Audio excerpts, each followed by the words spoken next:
All right, welcome everybody to Brand Sweat and Tears. This is Dave Oldham, your host, and I am really excited today to have. I'm kind of a fanboy of my guest today, Drew Manning, who is the founder and creator of Fit2Fat2Fit.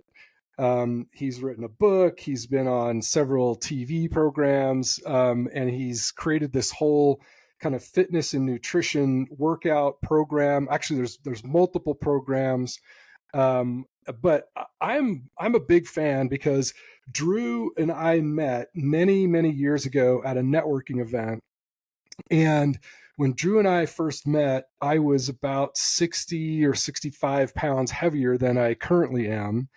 And Drew's story, and if you don't know the story, I'll give the quick background, is he's been a trainer. I'll let him talk about kind of the whole origin story and how he got into that. But at some point in his training, he realized that he wanted to have more empathy with the people that he was working with. And I think, Drew, correct me if I'm wrong, and maybe you could tell me the story, but one of your clients at some point said, "You just don't know what it's like. You don't know how hard it is to do this thing."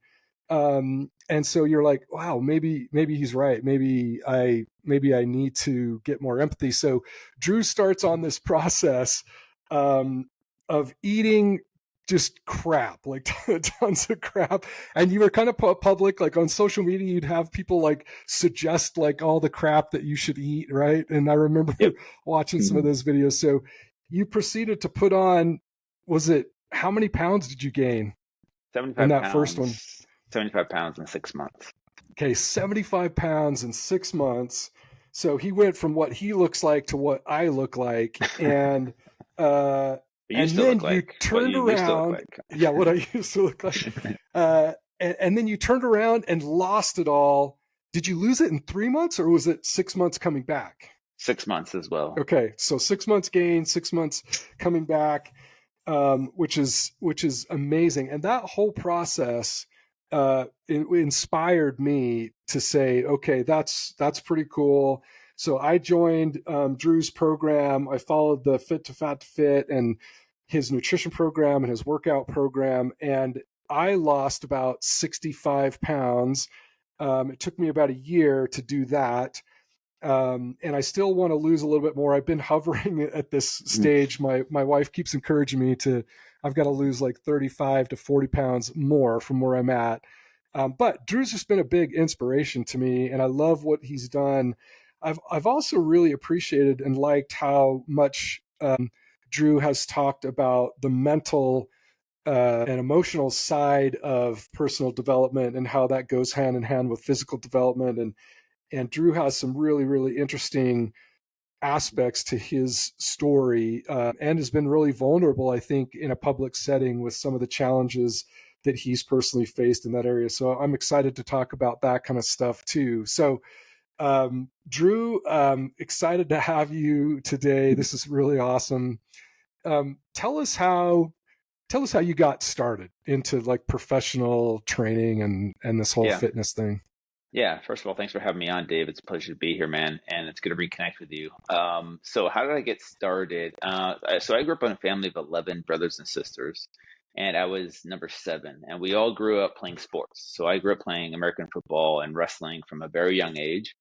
So for me, physical fitness was kind of a part of my life since I was young, right? Playing outside, growing up in the 80s, 90s, riding our bikes around, like, building forts and doing cool stuff like that. But, playing sports really got me into wanting to be in shape. And, growing up with like action movies like Predator and Conan the Barbarian, like I remember like, wanting to look like that. And so that was Which probably you part of do. my You inspiration. could be an action movie star, I guess. In fact, we Yeah, need to. Anybody listen to this has a connection to rock. Could we get Drew to yeah, be there you like go. a rock sidekick in one of his next action movies or something? Yeah, especially with the shorter hair now. I just got to shave it a little bit more bald. But yeah, I've always like wanted to be fit, and since I was young, because of like those influences on me as a young kid. And so fast forward to 2009, obviously we know the economy was in a downturn, and I was trying to reinvent myself because I was in the finance industry at the time. and I was a financial analyst, but I couldn't find a job to save my life. Like 8 months of interviewing and all these interviews, just no job offers, right? It was a really bad economy back then. And so I was like, all right, I got to support my family. I'm going to get certified as a personal trainer because I've always been into health and fitness. And so to make money on the side, I just, got certified, started taking on clients. And then that's where this idea, you kind of alluded to, like one of my clients told me I didn't understand what it was like. And that was my brother-in-law at the time.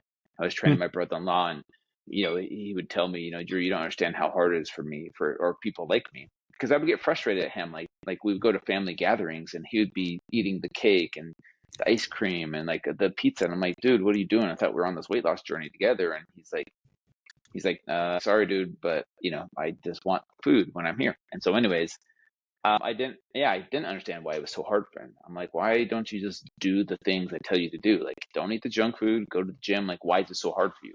And he's like, for people like you, it's easy, but for me and for people like me, it's really, really hard. And so I kind of took that to heart. I was like, you know what, you're right. I don't understand why it's so hard. And so I was thinking of ideas of like, okay, how could I gain a better understanding? And for whatever reason, this idea of getting fat on purpose, like as crazy as it sounds, kind of made sense in my mind. And I was like a light bulb went off, and I almost felt like it was a calling for me to do this crazy experiment. And so to make a long story short, like I just came up with this idea, like I'm just going to do this. I'm going to create my own website, start a YouTube channel, start my own Facebook page. This is back in 2011. And I didn't really know what I was doing. I didn't have a marketing strategy, right? I didn't have media connections to like Jay Leno or Dr. Oz or Good Morning America. I didn't know what I was doing as far as that goes. But I had this idea, and I was like, I think I'm going to do this. And so I put myself out there, got out of my comfort zone, created a website, YouTube channel, Facebook page, and boom. Before you know it, eventually it caught on, and a lot of luck, I would say, as well, where producers of these shows got wind of it, and the rest is history, and that's kind of where it started. That's awesome. I remember seeing the Jay Leno, interview, and then you were on a bunch of other shows as well, right? Talking about the whole thing, and like they showed the befores and afters and the whole, that whole journey that was kind of crazy. Yeah, they're like, why is this personal trainer, getting obese on purpose? And so, yeah, Dr. Oz and The View and Dr. Drew and all these other TV shows had me on, which was a crazy whirlwind experience, to be honest with you, because I did not have those expectations going into it. Just kind of happened, and it reshaped my whole life. And here I am 12 years later, still doing this health and fitness journey, but it's definitely evolved, which I'm sure we'll get into. Yeah. Yeah, there's a lot more to the story that I'm excited to talk about. Well, so the first time that you did it, hmm did you feel like it did give you more empathy? Did it help you understand more, like maybe what your brother-in-law was talking about? 100%. So that's what happened is, like, as I gained the weight, I was truly humbled during my Fit2Fat2Fit experience. Like, it was way harder than I thought it was going to be. I went into it very naive, thinking it was going to be easy. Like, I'll gain some weight, then I'll lose it, and then boom, it'll be over. But I was so humbled because my journey became more of a mental and emotional journey for me. What happened was I realized that as I gained even the first 20 pounds, I was so uncomfortable in my own skin. I was so insecure because in my mind, I had built this identity as Drew the fit guy. And so my whole life, I've been in shape and been fit. And so my identity that I had created was Drew the fit guy. And when I started gaining weight, I had a huge identity crisis. And so I was so uncomfortable and insecure being overweight for the first time. I remember wanting to go up to strangers and explain to them, like, hey, I'm not really overweight. This is just an experiment. Like, here's what I normally look like, like wanting to That's what over I explain do. I've myself. been doing that for like 25 years. Yeah, exactly. Hey, I'm just on this 25-year. It's really a psychological experiment. Really, I'm super fit. Yeah, yeah. That Drew guy only did it for 6 months. I'm doing it for 20, Yeah, this 26 is way years. harder than what Drew did. Exactly. But anyway, so I realized, having that identity crisis, it humbled me so much that I realized that, I had created this identity around it, and that's what humbled me. Was I realized that, that was a very unhealthy obsession with my body image as my self image, and I learned how to separate that eventually. But I learned so much empathy, as well, like trying to lose the weight. I remember after eating 6 months of like Cinnamon Toast Crunch and Mountain Dew and Zingers and SpaghettiOs and Hot Pockets and white bread and white pasta and granola bars and juices and chips and cookies and crackers and all the delicious, highly processed junk food we have here in America, which tastes amazing, by the way. And we'll get into that, the psychology of how that's very addictive for a lot of humans and why we emotionally eat. But it really humbled me, that first experiment. And then when I tried to eat healthy food after 6 months of that, it was miserable. Like my body was going through these withdrawal symptoms, even though I was excited to lose the weight, right? I've never been 75 pounds overweight. But those first 2 weeks taught me a lot about how powerful food addiction is and how powerful the emotional connection to food can be. And I had only done it for 6 months. Like I could only imagine what it was like for someone eating junk food this way for years or decades, and then trying to go on a health kick and, like, eat whole food. You don't feel great at first. Like your body isn't like, this broccoli tastes amazing. It's like, this is disgusting. Like, where's the cinnamon toast crunch, right? Where's the delicious, highly palatable foods that we've been eating? And that's where I started to gain empathy. Like, oh, okay, I see why people struggle with the meal plans. When I would give them the meal plan and say, hey, eat this food, they would do it for a few weeks, but then that Coke or that Pepsi or that, whatever their vice was would tempt them, and like they would eventually cave because, we're emotional creatures as humans. And I'll talk about that, that connection between why we go towards or gravitate towards food or alcohol or drugs sometimes to escape the emotional pains of life. And that first journey was the first, like, I definitely gained a lot of empathy for those that struggle. And then fast forward to the second time I did it in 2020, which we'll get into, I'm sure, it even it exceeded the amount of empathy that I had, 'cause I had a deeper understanding of it the second time. So, Yeah, I was going to anyways, ask, and maybe it's a good opportunity to bring it up since you just mentioned it. But like, so what made you do it again a second time? mm, that's a good question. So, first of all, I swore I would never do it again. Back in 2011, I was like, that was so hard. I was so humbled. I was like, I'm never going to do this again. I've done it. And what happened in 2020 was, I talked a little bit about how I've evolved since then. I've went through a really hard divorce. I left my religion around the same time and like hit my rock bottom. This was about 4 years after Fit2Fat2Fit 1.0 happened. So I went on this like self healing journey and self discovery journey after that. And fast forward to 2020, it was a very divisive year for our country and the world in general. We had riots going on. We had a huge pandemic. We had, all kinds of like social media, chaos or divisiveness happening in the world. I was like, man, if this world it had more empathy, this world would be a better place. And so I almost felt called to do it the second time because what I realized was back in 2011, social media wasn't what it is today, right? There wasn't the Hmm. ability to live stream what I was doing. There wasn't the ability to show a day in the life, like with Insta stories or TikTok videos of like, hey, here's what I'm eating today and here's what I'm going through today. And like you said, you got to see the updates like day to day as I went through it. So I wanted to show people exactly I what I go through during this process.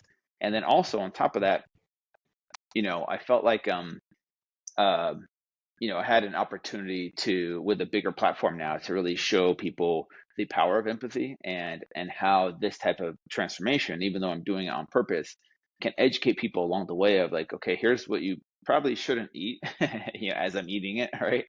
Hmm. And then also like here's how to do some healthy, here's how to eat healthy, here's how to live a healthy lifestyle. So I wanted to make it more entertaining, more educational, and use the all the different social media platforms that we have available to us now. And then at the end of the day, bring more empathy, not only to the fitness industry, because I think the fitness industry definitely lacks empathy, but to the world in general. And that's why I felt called to do it a second time. And the last reason was when I did it in 2011, I was 31 years old. So different metabolism, different hormone structure. Like, and now that I'm 40, I was turning 40 back in 2020. I was like, I want to show people that are older that yes, it might be harder, right, to lose weight. Your metabolism might be different, your hormones might be a little bit off, but it's still possible. And that's why I did it a second time, was doing it as a 40-year-old, and then social media, and then more empathy. That's kind of the three main reasons. Oh, that's so cool. I do remember and got a lot of benefit out of kind of following the daily updates And I mean, I remember there were times when, you broke down in tears, you were emotional and vulnerable about like, Yeah. man, this is crazy stuff. And yeah, I mean, that was like, and I think you were in a relationship at the time, and even Yep. that like played into it, right? Like that was part of the challenge. So I appreciate that, and I think a lot of the fans, a lot of the comments that I saw on social media and stuff, people really appreciated that, and they could definitely follow your journey a lot better than 10 years prior or whatever, when there wasn't the platforms to do that, Yes. right? Mhm. So I think that was tremendous, and that does, the tools that we have today to be able to communicate like that are pretty amazing. So I'm glad you did it a second time, even though I know that must have been pretty brutal. Yeah. Going back to your brother-in-law, when you did that, and then you guys started talking, like, what was his reaction to that, and did that help him in that process that you guys had this, that you were kind of going through that process? Like, what was his reaction to that? That's a good question. I think it did help him just because I think what happens when people, like, for example, I had 2 seasons of a TV show called Fit2Fat2Fit, where we put other trainers through this process. And the power of the show, of seeing these super fit, trainers go through something where they let go of their body image, they're truly humbled. Literally every single person cried. Every trainer cried because they lost their body, they lost their six pack. But at the end of the day, the client respected them more because they felt more understood. They felt more seen. And there was more empathy towards them. I love a quote by, I think, Teddy Roosevelt. He says, "No one cares how much you know until they know how much you care." And so there's tons of trainers with all the knowledge of, like, hey, here's exactly how to eat your macros and your calories and workouts, manipulate your body to, like, look this way and all that, like having all the knowledge, that's great. But no one really cares how much you know until they know how much you care about them. And this journey, this process of doing Fit2Fat2Fit, like on the TV show with the client watching, there is a sense of the power of being understood, the power of being seen. And there's power in that, to where it motivates them to be, okay, now that this trainer has been through that, they understand my side of it. Now I can, we're not, you know, um, at each other's throat. Like, he understands, or he or she understands me, the client, so much better. And so with my brother-in-law, I think it did help him temporarily, at least, because eventually he became my ex-brother-in-law as I went through a divorce. So I really don't know or kept in touch with him as far as his fitness journey. Mm-hmm. But yeah, I know that it helped him temporarily at that time. Because people loved seeing me get fat, to be honest with you. Like, people love fat Drew. They love seeing me fat because they're like, oh, Because you're they so much didn't more feel so fun. bad in comparison. I mean, you show up to a family thing and you're like super Yeah. ripped. Then you show up and you're like fat, and they're like, "Oh, he's one of us now. This is great." Yeah, exactly. Yes, exactly. So, yeah. Well, it means a lot because I've worked with various personal trainers in the past, and honestly, I have to, all of the trainers that I've worked with have been kind. Like, I wouldn't. There's nothing I would say bad about any of them, except it is harder from my perspective to work with someone who, honestly, I had that same thought in my head. I was like, I don't think you understand how hard this is for me. To you, this is your job. So you're in the gym all day, every day. I mean, I'd probably be fit if I was in the gym all day, every day. And if literally I Yep. was getting paid to do this, I'd be a lot more motivated to, like, plan out all of my meals and do all the cooking, because the hard part for me is the food part. I actually really Yeah. like exercising. That hasn't been that hard. The hardest part for me has definitely been the nutrition. And Yep. I hate cooking. I hate meal prep. So, I've fallen victim in my professional life, especially, to just go with what's fast, what's easy, what's convenient. And then I've been an entrepreneur my whole career, and there's a lot of stress associated with that. And so I've come to realize over the years, especially since being exposed to your material and your content, I totally 100% have used carbs as a drug. 100%. It's no different than any other addictive drug. And it is interesting to me that society, we really, uh, I would say, mostly are still kind of anti addictive drugs, and we make a big Yeah. deal about that. except we don't classify carbohydrates as an addictive drug, and so there's not the same kind of societal reaction to that. In fact, we're leaning into it more and more as fast food places and convenience and stuff becomes a thing. But I definitely realize that, and have to admit that I use carbohydrates as a drug to ease some of the stress.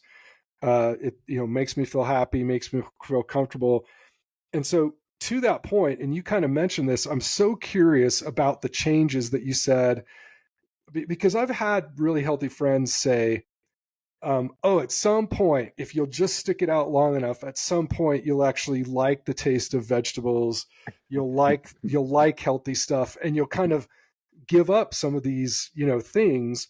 And honestly, Yeah. even during the 65-pound kind of program, I don't think I ever lost the desire and the love of those other things, because every once in a while, if I like eat a donut or have some ice cream, I'm like, oh damn, that was so good. Like, Yeah. I don't think I just became a broccoli lover or whatever, right? So Yeah. did that, I mean, you Yeah. kind of said it was like wicked hard to kind of come back off of those sugar and carb drugs to get back on the path again, right?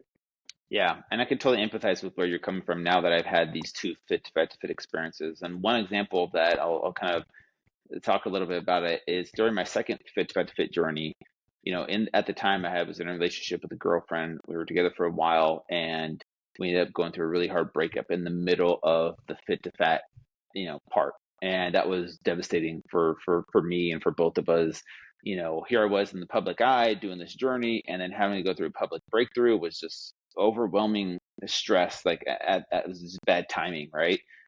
And it was so hard. And what I realized was, before that, I was eating all the delicious food to gain the weight. But at that point, going through a really hard emotional, thing in life, I was starting to eat the food to numb the pain. I was more sad, lonely, depressed, and the Ben and Jerry's ice cream and the wine and the chocolate cake became that drug that you're talking about, where it helped me, relieve the pain. And I totally understand and empathize with people now why they emotionally eat, because if anyone has ever been through a breakup or a divorce or financial trouble or relationship issues with their kids or their loved ones, it creates this overwhelming feeling of stress and anxiety and even sometimes depression for some people. And as humans, we don't like to feel uncomfortable. We don't like any kind of pain, whether it's physical pain or emotional pain. So what do? We look for a way out of it. We look for an escape. And the easiest way to escape is through, unfortunately, unhealthy substances like, food, drugs, and alcohol. I'm not talking about broccoli and salmon. I'm talking about, the cake, the ice cream, the wine, the chocolate, whatever it is. Because what happens when you eat those foods is you release dopamine, and your dopamine in your system is like the pleasure center of the brain, right? Which lights up, and then you're like, oh, this feels good, and that helps you temporarily escape or numb the pain of what you're feeling, emotionally. And so, and you realize like, oh, I can do this 3, 4, 5 times a day if I want to. I can have that bowl of cinnamon toast crunch and eat the Ben and Jerry's ice cream and eat the chocolate, and then the pain starts to, like I said, it's a temporary relief. But what it does is it creates a vicious cycle. And now, anytime you're feeling sad, lonely, and you don't like those uncomfortable emotions, people gravitate towards their food, right? Or drugs or alcohol, whatever it is. And if you do that month after month, year after year, decade after decade, and then you're like, okay, now I'm going to willpower my way out of this. I'm going to like stop eating sugar. I'm going to stop doing the drug. That's just like telling a drug addict, like, hey, I'm just going to willpower my way out of meth. I'm just going to like do it. And how successful are they? Not very successful. Yes, Yeah. some people can do that. Some people have like the David Goggins mentality of like, just do the thing, and then they do it. But what I've learned over the years is like, it is like a drug addiction. And the key to overcoming any addiction starts with self-awareness, right? Why am I eating this food in the first place? Why do I do the things I do? And why do I think the way I think? And why do I escape these emotions? So until you become aware, you're constantly just going to look for ways to numb and escape. And I love this quote by Anthony DeMello. He says, what you're aware of, you're in control of. And what you're not aware of is in control of you. And so until you become aware of the thing that causes you to want to escape, you're going to keep escaping without even knowing what you're doing. It's embedded in you at the subconscious level, and this is why things like childhood trauma or emotional challenges stem from, from even a very, very young age, where you're trying to escape something or trying to fill a void, and you don't know where it comes from yet. And so you don't really know how to overcome the problem. But when you become aware of it, like, oh, okay, I understand now. A lot of my wounds or this void I'm trying to fill maybe come from a lack of love as a kid, or a sense of a feeling of abandonment from a parent figure in my life, or maybe there was abuse, or maybe there was, trauma that happened. And so we look for ways to escape. And so, unfortunately, this is why I try and help people on the mental and emotional side more so than the physical side, because you could tell someone all day, like, hey, here's your macros, here's your meal plan, here's your calories, here's your workouts. And until they figure out what their, emotional hurdles are in life that they have had to deal with, it's just going to be another thing that they maybe do for 3 months, 4 months with sheer willpower, but then willpower isn't sustainable. And there's a few good books that I would recommend. One is called Willpower Doesn't Work by Benjamin Hardy. Hmm. Really, really good book diving into the psychology of why willpower doesn't work for a majority of people. And they can't figure out what's wrong with them. Like, why can't I just live healthy? Why can't I just be disciplined, right? And his whole concept is like, hey, willpower doesn't work. And he gives you, applicable tools to apply to really get yourself out of it, and not really use your willpower muscle, or rely on your willpower muscle day after day I got to and get moment that after book. moment. That's amazing Yeah, check because it out. I've gone through the cycle like 10 times in my adult life or more of just willing myself and suffering through, even inspired by David Goggins, like the just willpower to lose Yeah, weight, and then boom, I just gain it right back, right? Like I couldn't yeah, sustain that like self masochistic kind of yeah, process. So I had to figure yeah, out something that was more sustainable long term. yeah. Because the programming is so embedded in our psyche, and at the subconscious level, that you might have like all the willpower in the world, but then one thing triggers you back into that emotional response of like, okay, I'm triggered, right? By maybe an argument with someone, or something happens in your life where you're like, it puts you back in that spot. And what your brain reverts to is what it's developed as a pattern over the year, right? How it's been programmed. And if you've always programmed it to escape and not face the pain and not go through the uncomfortable path, you choose comfort. You seek comfort. And we are biologically wired to seek comfort. And then another book for you is called The Comfort Crisis. And this is what he talks about. He's like, as humans, we've developed this cool ability to seek comfort. And at one point in time, that saved our species to seek comfort instead of working ourselves to death. We sought comfort. But now that we live in a world of so much comfort and so much dopamine chasing, that now it's slowly killing us, right? We're becoming like those people in Wall-E, where we I just was like just thinking that. I had nothing. that exact Yeah, mental image of the Wall-E people just floating around on the chairs and everything being like spoon fed and everything, right? yeah. And it's not so much about like the overweight aspect of it. It's the inability to do anything that's uncomfortable. Like, we seek comfort so much that now, like, skipping a meal is so hard for people, or like working out is so hard for people, or doing something like, taking a cold shower is so hard, because we're so programmed to like the nice warm water and like soft clothes, and like if you have a headache, you can take this pill. If you're hungry, you have access to food 24/7. Anytime you feel any kind of discomfort, we have a cure for that, and that is slowly killing us. And this is why it's so hard for people to do a physical transformation, because it requires you to get uncomfortable, right? You got to eat less food, which feels uncomfortable. You got to move your body, which feels uncomfortable. And if you don't condition your brain to get comfortable being uncomfortable, then unfortunately you're just going to at some point be like, that's too hard. This is too uncomfortable for me, because you've lived a life of comfort. And so this is where it's really, really hard. And this is why I have so much empathy for people that struggle with transformation, because it's not as simple as just doing it, because a lot of it stems from childhood programming and these emotional traumas that we've experienced. And the key really is self-awareness and working in as much as you're working out, if that makes sense.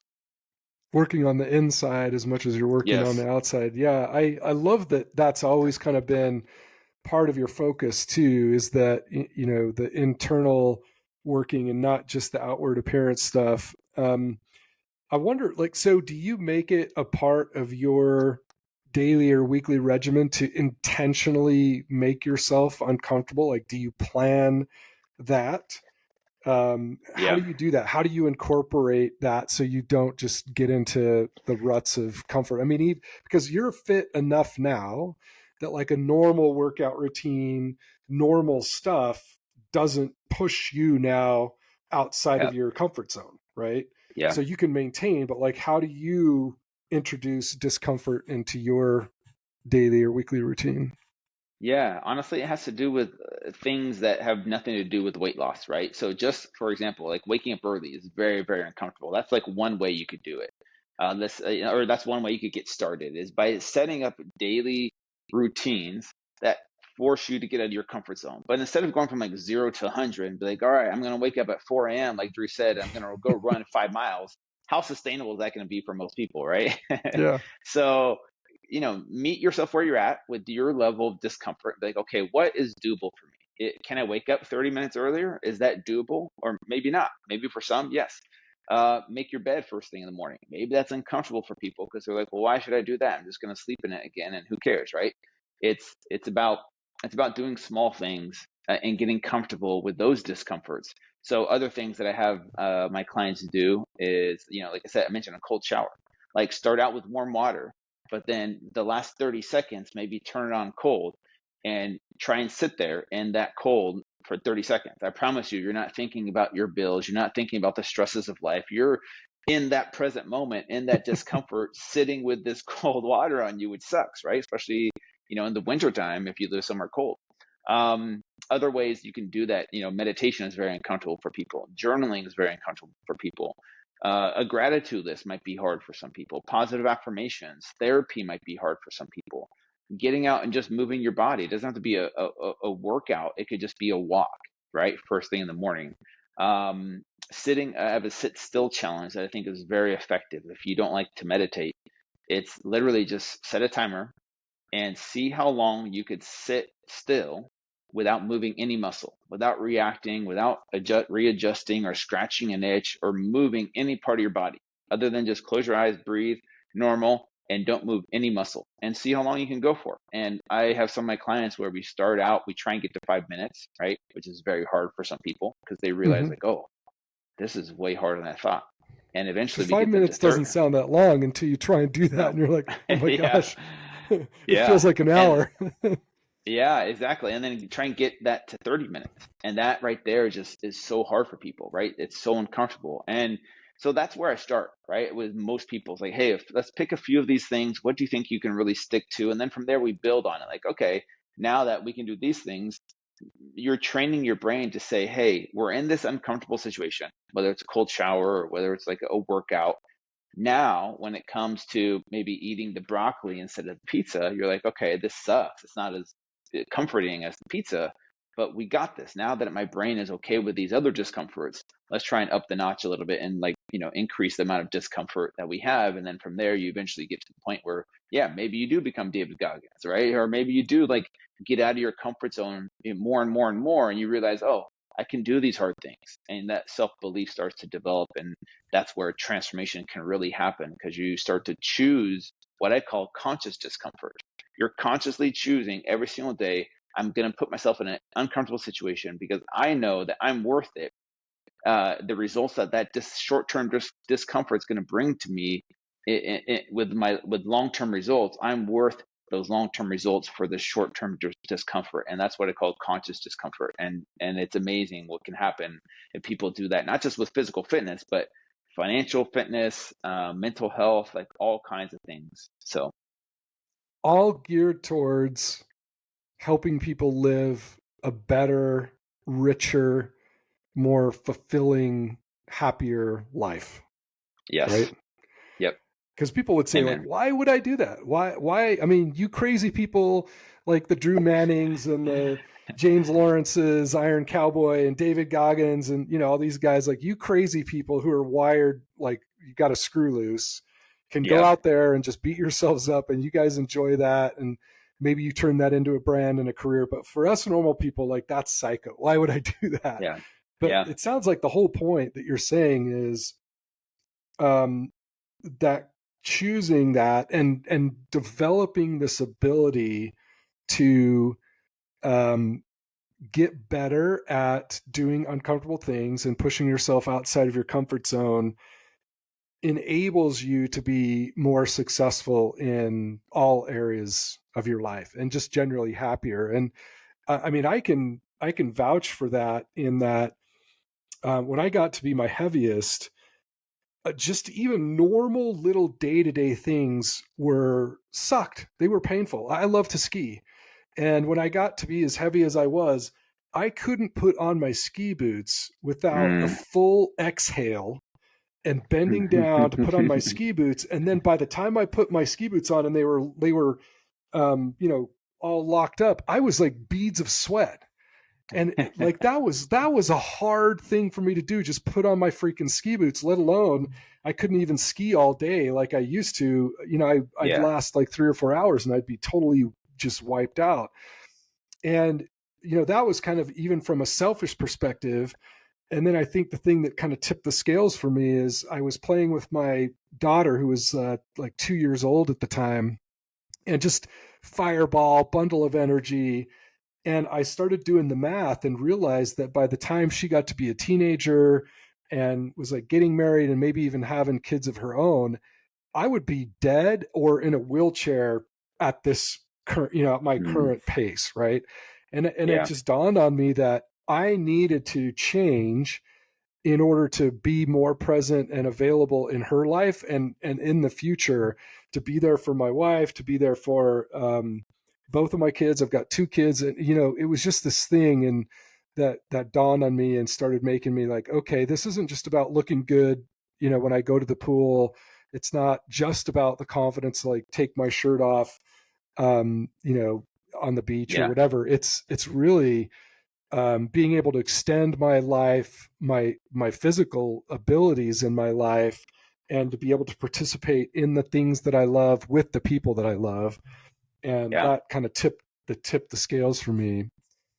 Um, I'm going to ask you this crazy question that popped into my head, and this might be a really Sure. weird question, but I wondered if you've ever thought about it.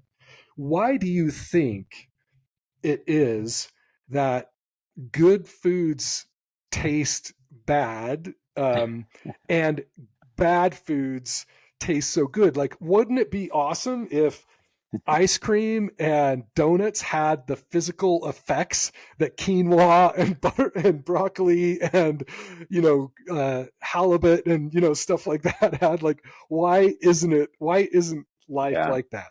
Have you ever thought about that?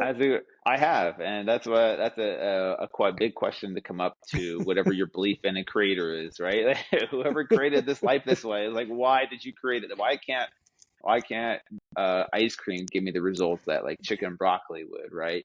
I think that the interesting thing is, and I don't like to label food as good or bad, to be totally honest with you, because that when we do that, we tend to like attach shame to it. So if we Mm-hmm. eat ice cream, we're like, oh, I'm eating something bad, therefore I am bad, and we feel like a failure. I think That's a it's great point. amazing what humans have created, like the ability to have such amazing food, and this is a sign of like, we're not in survival mode as humans, right? We can thrive. We can focus on, oh, what flavors can we add to this thing to taste better, right? And eventually we got so good at it.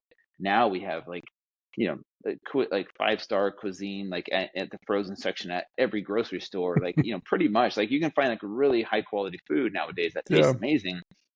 The hard part is like those foods, tend to be cheaper than real food. So that's the issue that I have with our society is we subsidize, wheat, corn, soy, all these things that make these products cheaper, versus like if you eat a salad or like grass fed, organic, all those things, you're paying extra. You're paying more for that stuff. Versus like, how is soda, which has more ingredients, cheaper than water? Or how is peanut butter with like sugar and added oil cheaper than just peanut butter with peanuts, right? Just peanuts in it, right? We Mm-hmm. subsidize these foods that are, and these companies spend millions of dollars to make these foods as addictive as possible. And that's why they're so hyper palatable, to where they do studies to figure out which flavor Yeah. combinations are more addictive to the human brain. So like we're just so advanced now with our technology that we can literally hack into a human and be like, hey, they're gonna, it's the same thing with the algorithms of social media. You can go down this whole rabbit hole of like we're being hacked by like the Yeah. pleasure centers of our Manipulated. brain. Yeah, and it's sad, but it's crazy, and this is why I have so much empathy for people that struggle, because it's like it's not really their fault. Like a lot of this is just us living like a life of comfort, and we're gravitating towards more comforts, and it's thrown in our face, and it's marketed to us, and like yeah, luckily we've gotten out of the whole like food pyramid phase where we were told like, hey, these foods are good for you, these low fat foods that 7 to 11 servings of grains. I think luckily we've kind of hopefully graduated from that whole mentality of like, oh, I need to eat low fat, cereal and, like all these things that are low fat. And you just look at most of them, it's like, no wonder, right? We're over consuming these foods. So, anyways, like I said, going back to like, how do you get out of this? Self-awareness is the key, and realizing that you're worth it to have good physical health. You're worth it to have good mental and emotional health and spiritual health and financial health. And when you start to believe that you're worthy and you start to develop that self-love, it doesn't mean you stop eating cookies. It doesn't mean you stop eating the ice cream. It just means you more intentionally eat. You're eating with intention. And what I mean by that is if you're honest with yourself, like, okay, why am I wanting this third serving of ice cream tonight, right? Is it because I'm escaping my emotions? Is it because I'm going through a stressful time of life? Or is it a bonding moment with my family where maybe I don't need 3 scoops of ice cream, but maybe just one, and we're all having a good time together? It's a family event. Same thing with alcohol. Like, are you drinking alcohol to escape your problems, to numb the pain? You're alone, you're sad, you're depressed, and you're drinking wine at midnight by yourself? Or is it like a celebratory thing? Like, so that's what I'm saying. Like intention, if you eat with intention, everything changes. And even Oprah talked about this in her book, What Happened to You? A really good book about discovering why it's so important to figure out why you are the way you are. And she's got a doctor in there. I don't remember his name, but it's a really good book. But she talks about that. She's like, when she started eating with intention, it helped her from this diet mentality of like, you know, wanting to lose a bunch of weight, but then, not really fixing the inner problems, and then binge eating all that food that she deprived herself of. But eating with intention is so much more powerful. Like, okay, why do I want to eat this food? Right? And just be honest with yourself. And I think that when you start to develop that relationship, eating with intention changes the game of like, okay, I'm wanting to escape. And there might be days where you're human and you're like, you know what, screw it. I got into a fight with my spouse. Give me the ice cream. And yeah, and then just be aware of that. And hopefully next time you're like, all right, I can't do that every I night. can handle this So better. Yeah. Well, yeah. it's interesting that you bring this up because most of my early entrepreneurial career, I had convinced myself that I was really good at managing stress.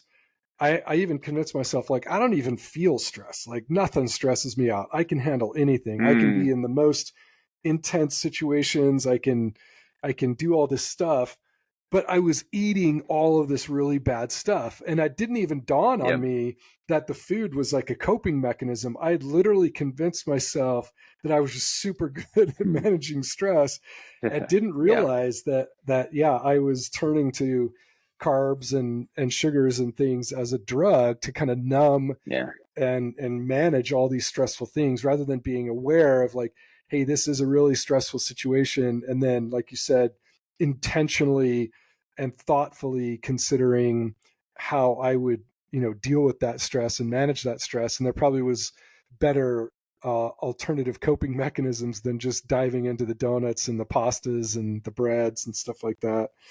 Yep. um, so I want to change direction a little bit, back to Sure. like the business of Fit2Fat2Fit. So you went through this process. How did the name Fit2Fat2Fit come about? By the way, like, did you just hatch it up one night, or Hmm. how did that come about? Yeah, it was either that or uh what was the other one that was kind of funny? Um Fit to something else, but Fit to Fat to Fit went out. And I just came up with the idea myself, to be honest with you. I was just thinking of ideas like oh, the other one was Fit to or Hunk to Chunk to hunk or something like that. I can't remember. I So like fit that to one. fat to fit. Yeah. Fit to fat to Although fit maybe kind it's of like won out. little, that's a little bit more male oriented than, Yes, fit to fat exactly. to fit's more broadly applicable, right? Yeah. But I just came up with it back in 2011. I was just thinking of ideas and ran some ideas across to some people, and the number two stuck out. So that's kind of my trademark. That's my brand now. So, So at what point did you realize like, oh, I can build a whole like industry or like a build a real uh-huh. brand beyond, because I know I've talked to other fitness trainers, there's this challenge in doing something bigger than just your time, right? Like how do I grow my business beyond just getting paid?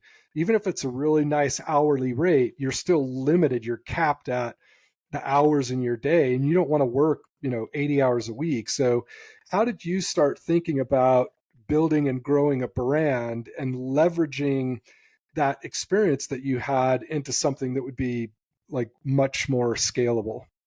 Yeah, great question. So first of all, I went into this not expecting it to become anything. I didn't know what it would become. I had a full-time job in the medical field at the time, and I was personal training on the side part-time. And as it took off, like I was still managing my job in the medical field. And eventually what had happened was like the story picked up some steam where other fitness bloggers or podcasters back in 2011 started interviewing me. And so my story started to spread. And then one day, one of the stories from one fitness blogger struck a chord with Yahoo, where yahoo.com picked it up and it's like, hey, we want to put this on the homepage.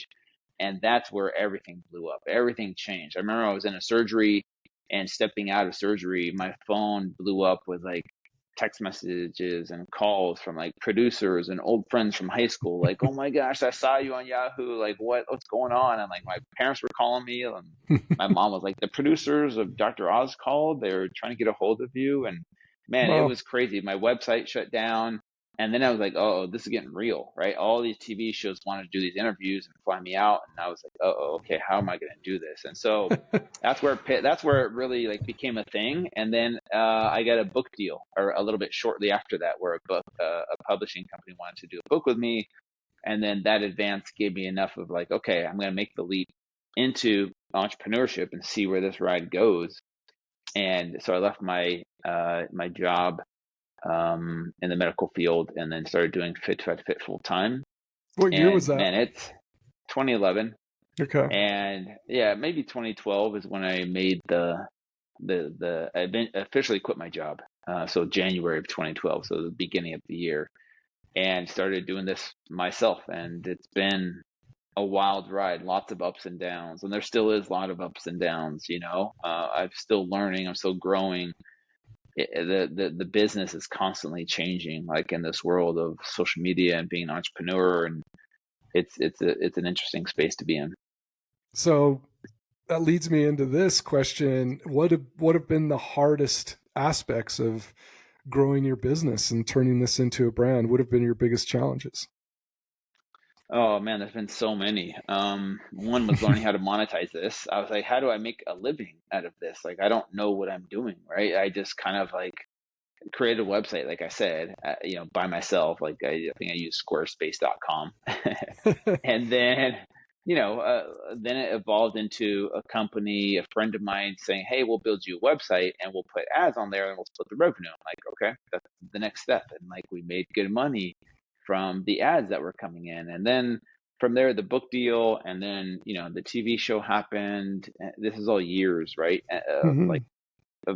evolution of my brand. And then, taking sponsorship deals and learning how to monetize it. I didn't really know what I was doing. I didn't know how. Like, this is what I tell a lot of entrepreneurs. You're like, what you stand for has to become your brand. And I started to realize, like, okay, why am I different than other trainers other than Fit2Fat2Fit, right? Like, doing Fit2Fat2Fit, first of all, from a marketing perspective, was, looking back on it now, a genius move, because every other personal trainer has a six pack. Every other personal trainer has the knowledge of how to help their clients, helping them with their bodies transform. What makes you different? Doing Fit2Fat2Fit set me apart, right? Yeah. But then from there, It like definitely set you learning. apart in my mind as a consumer. I thought Thank you. I want to follow Drew's program because of what you did. That was the thing that set you apart for me. So Okay. Yeah, I appreciate that. Thanks so much. And then from there, just like continuing to find my niche in the fitness industry, which is super saturated. And, I think that was like the most challenging part. And then obviously also like who to trust as business partner. I've had bad business relationships, where, I felt like I was getting taken advantage of, and I did, and just made some bad decisions. And luckily it never caused the business to go under, but there was definitely some learning growth moments from those experiences. And then dealing with the economy and um, a lot of ups and downs in the fitness industry. And yeah, I think that would be the most challenging thing from an entrepreneurial perspective is knowing how to make your passion into like a viable business that will pay the bills. And it's still an ongoing process where I don't think I have it figured out just yet, but there's been moments where I'm like, yeah, I got this, and other moments where I'm like, I don't know what I'm doing, you know. yeah, And it's a cycle you just go through, I think, as an entrepreneur. So when you hit those moments, the down moments, the low moments, like business partners taking advantage of you, or man, I'm not yeah, sure what to do next. How did you power through those? What got you through those moments? it's a really Because good I would turn to question. donuts. Okay. Yeah, yeah, that's a great. Yeah, I get. So here's the thing, and you mentioned this before, is like me being in the fitness industry. My part of my job is to look the way I do and to be in shape. Because if I become overweight, no, I mean, other than Fit2Fat2Fit, no one's really going to listen to me if I don't have a six pack and I'm trying to sell people on how to get a six pack. It's like someone who doesn't have any money trying to tell people how to get rich, right? It doesn't really work. And so that's part of the pressure that I would put on myself. But I've always been into health and fitness. Like I said, I played football and wrestling from a very young age. And I knew for me that health and fitness was going to be a part of my lifestyle no matter what I have going on in my life. And just to give you some perspective, about a year and a half ago, I went through a really dark depression, like a really deep depression. And it was really, really hard. I actually had to step away from social media. The one thing that I relied on was movement. Mm, I didn't want to move. When you're depressed, the last thing you want to do is exercise. The last thing you want to do Mm-hmm. is work out. The last thing you want to do is do anything uncomfortable. But what I realized is that movement is medicine, and moving your body, whether it's a structured workout or just a walk or yoga or even dancing, just moving your body when you're feeling down and out, it doesn't get rid of the depression. It's not like some miracle thing, but it definitely helps out. And that was the one thing I stuck with. It was like, okay, my life sucks right now. I'm in a really hard place, but I'm going to get my workout in, and temporarily, right, you feel better. It makes you temporarily feel better. Like I said, it doesn't cure depression, but it definitely helps out. So, and then like things like, getting vitamin D, some sunlight, meditating was very helpful for me. Learning to disconnect. And this is the other part that I've talked about briefly before, was the identity crisis. When things were down and I was out, it creates this identity crisis of like my identity. I want it to be like this thing. I have these expectations of being this thing. I'm not that thing right now. And learning, instead of being consumed by that and being devastated by that, which is what I went through with Fit2Fat2Fit 1.0, I've learned to disconnect and be like, you know what, that doesn't define me. Like if this business deal goes bad, it's not the end of the world, because that's just a part of me. That's not my identity anymore. Like I put my identity in these hats that I wear, and it's really helped me learning how to disconnect from outside failures, and then thinking that I'm a failure because this thing failed. I've learned how to separate that from my identity. Does that make sense? Yeah.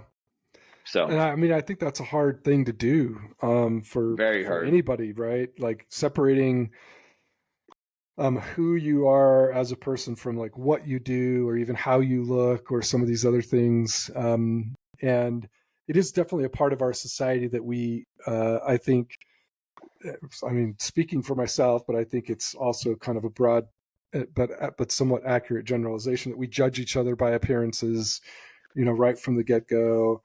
Um, the one thing that has been challenging for me is to during the process to have the continual self confidence to keep Hmm. going, right? Instead of saying like when I reach a certain point, then I'll be confident, right? Like when I look good, when I feel Yeah. good, when I get there, I'll be confident.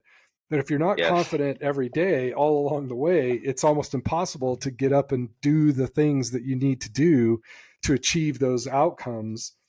So, how have you coached clients, and what advice do you give to people to find that confidence on a daily basis, given that you've been really open and vulnerable with your own challenges with your self-image and your self-worth and stuff, which I think has been amazing, by the way. But Yeah, thank you so much. I mean, it's different for each person, and I talk about the things that have helped me personally. And just to list off a few of those things that I think can really help people on their journey of life, if you will, because it's applicable to all areas: physical fitness, financial, wealth, mental and emotional health, spiritual health. It's all very similar, but a few of the things that have helped me are things like, books and podcasts, first of all, because those things help give you a different perspective on maybe like situations you're going through. So like when I went through my first divorce and I hit my rock bottom after leaving my religion, I had to rediscover who I was, because these two things were very big part of my identity that mm-hmm. were just like pulled underneath the rug and like were taken from me. And now I'm like, okay, well, who am I now? Like trying to Yeah. figure out who you are. And so I knew I had to get out of my comfort zone and be open to trying new things that, I had this bubble of like tools of like, okay, here's the tools that have helped me so far, but these things don't help me as much as they used to. So maybe there's these tools outside of this little bubble that I've grown up in that can help me. So books and podcasts really have helped me see things through a different lens. Also, I would say therapy slash life coaching has been tremendous for me. Like I grew up in an environment where men don't go to therapy. You don't go to therapy unless you're broken. And I didn't want to admit to anyone that I was broken. So Mm-hmm. I did not like the idea of going to therapy, but I was like, okay, I've been humbled so much that I'm going to try this thing out that people have talked about. And I went to therapy, had a life coach, and it freaking changed my life. Like being able to talk about the things that have brought you shame as a man, I think are so powerful, because when you don't talk about shame, shame owns you, shame controls you. But when you learn to open up and talk about those things, as scary as it is, it's the shame has less and less power over you. And that's what I love, like Brene Brown, like her work, her books have really helped me let go of a lot of shame of, mistakes made from the past and defining myself by my past. So yeah, those are another thing that I would throw on the list. For me, meditation has been very powerful because it's helped me detach from my thoughts. It's helped me become the observer of my thoughts rather than I am my thoughts. And so these thoughts that maybe drive me crazy, like thinking this and thinking that about myself, learning to detach from that and just observe like clouds in the sky coming and going, that has been really helpful. So meditation, I would throw in there. Journaling, journaling your thoughts down. Maybe that's something that people, if they aren't open to going to therapy, at least journal, right? Seeing yourself and your story and your life through, the observer is also very helpful, I would say. Um, Gratitude list has been really helpful as well. Like writing down at least three things I'm grateful for every day. I think that's powerful because it helps me be grateful in the here and now instead of, like you said, one day when I have the money, one day Someday in when the I have the future. body, Yeah. someday in the future I'll be happy. But learn to be grateful for what you have now. And then positive affirmations are really powerful. I think there's power in the words that we say to ourselves. Um, So do you do and daily affirmations? I do. Maybe about five things, 5 to 6 things I'd say about myself to myself every single day. And it's weird, it's corny, I get it. Like speaking to yourself in front of a mirror, it sounds stupid, right? And I get that. Like as a man, it doesn't sound very manly. But if you don't, if you have the same mindset that led you to where you are, you can't get out of that situation that you're in with that same old mindset. So this is why I'm talking about, like, get out of your comfort zone, try something new, try something different that, yeah, might seem weird at first. Like meditation is weird at first, right? Positive affirmations are weird at first. Therapy is weird at first, but then it becomes very healing and it actually helps you. And embracing vulnerability as a strength. That's another thing that I would say has helped me and helps a lot of my clients. instead of keeping it all in and trying to be the tough person all the time. Like that's exhausting. Like I just have worn a mask my whole life of pretending to be perfect on the outside. And ever since I embraced vulnerability as a strength, yeah, people might make fun of me or like might hear my story and be like, "Oh my gosh, I can't believe Drew's talking about this publicly." If you don't own your story owns you, and that's so that for me that's true. That's truth. And I've lived that, and I've lived the other side of it of like hiding my story and not embracing vulnerability, and that's what broke me. So those are a few list of things that I think there's more, but I think those can help out anyone with any problems in their life. But that's a good place to get started. Oh, that's awesome. We've talked all throughout the podcast so far this episode about the vulnerability. I was going to ask you about finding strength in vulnerability because I've heard you talk about that before, and then you just brought it up. So I do Yeah, think that it's becoming more acceptable, especially for men, to yeah, embrace vulnerability, to talk about feelings, to find strength in that kind of self-awareness and being open about your stuff. I'm going to give a shout out right now to there's a group that started here in Utah called the Here Brotherhood, HEARE, and cool. started by a couple of guys who I think had attempted suicide themselves or were very close to attempting suicide, had serious kind of Hmm. mental health issues, realized that like, hey, life is worth living. This is important, but we need to create kind of a men's support group for each other to be able to talk about mental health and these issues and challenges and stresses and stuff. And so they've kind of started this movement and it's growing pretty rapidly. Um, and so I'm a big fan of what they're doing. I think it's kind of cool because, Yeah, like you, I grew up in a house and in a culture, I think, where you weren't supposed to talk about that stuff if you were a guy. Like real yep, men don't cry. We're just tough. We bottle it up and we, soldier on. And yeah, if you've seen a therapist, you only see a therapist if you're like completely broken, and nobody wants to admit that they're broken.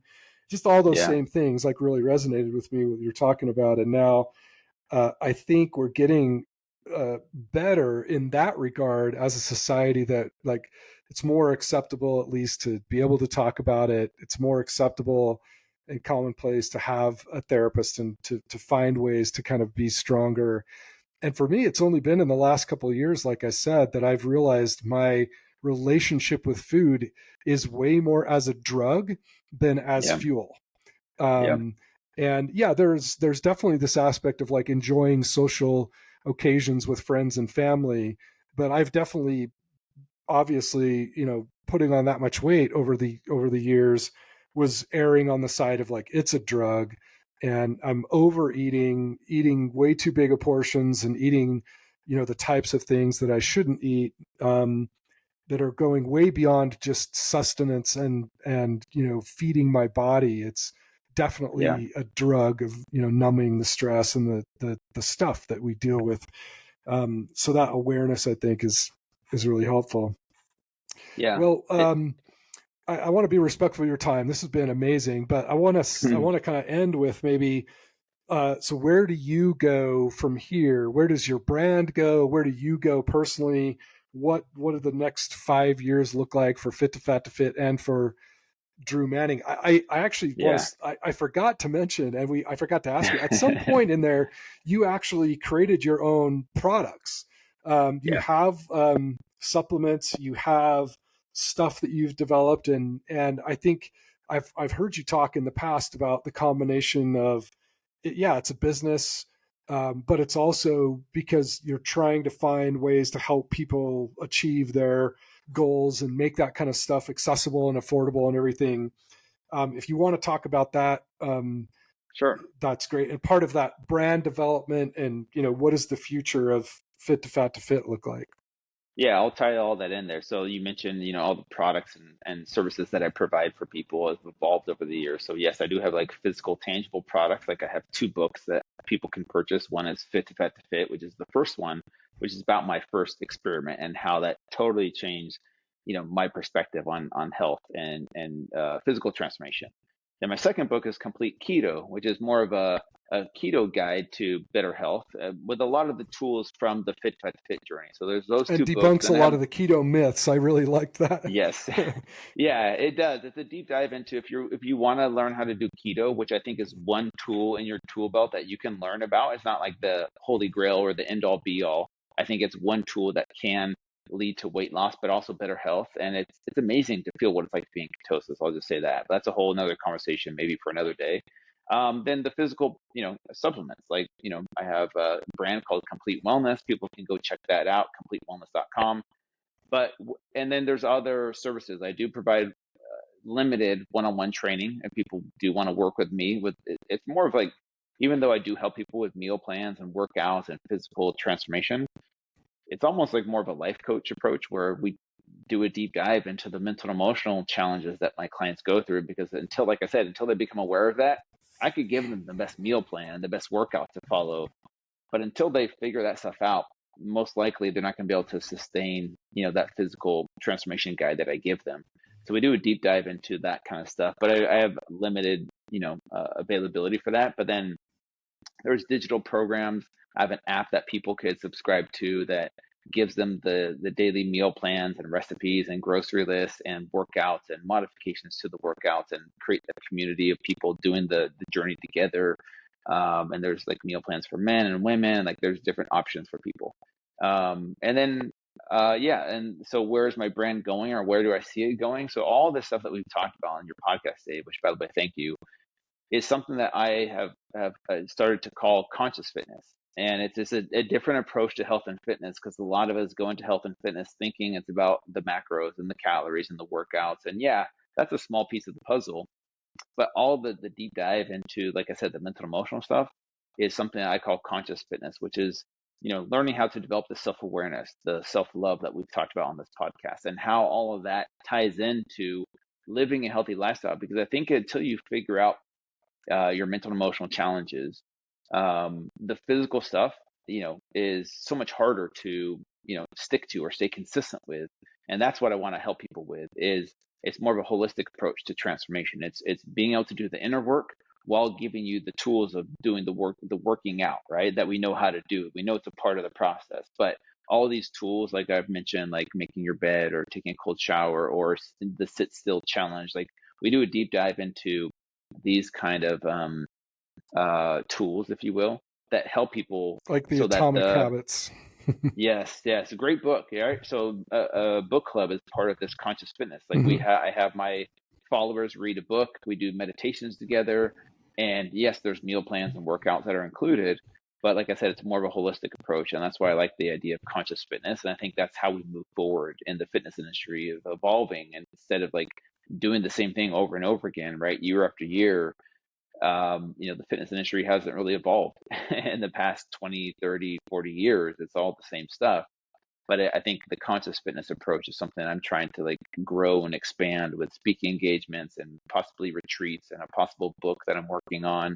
And all of my programs kind of tie into this conscious fitness approach. So That's awesome. we'll see where that leads. Yeah, we'll see where that leads. Super cool. Well, like I said, Drew, thank you for coming on. You've been a huge inspiration to me, and now, I don't know, is it millions? I can at least say like tens or hundreds of thousands of people that have followed you over the years. So keep doing what you're doing. I love the Thank way you. that you've done it. I love that you've been really thoughtful about the inner self as well as just like the outward appearance stuff. And of the personal trainers I've been exposed to and worked with, I have so much admiration for you, and going through the process twice, and going through some of the tough personal stuff that you've gone through, and being willing to share that and be open about that. That I do think it creates this empathy and connection Mm, with the people that you're trying to help. If they know, Drew's not perfect. yeah. He's human just like me. He was actually fat just like me. That I think that creates a connection that's meaningful and helpful in your effort to help people kind of find their best self. So I think it's awesome. Yeah. Thanks, So Dave. much aloha to you, and Thank you. yeah, I enjoy seeing some of the Hawaii pictures and stuff that you post. So we'll have to get you back. Sweet. Like, yeah, in a couple of years, we'll do a round two and Cool, see man. what part two looks like. Okay. Sounds good. Thanks for having me on. Thanks, Drew. We'll see you.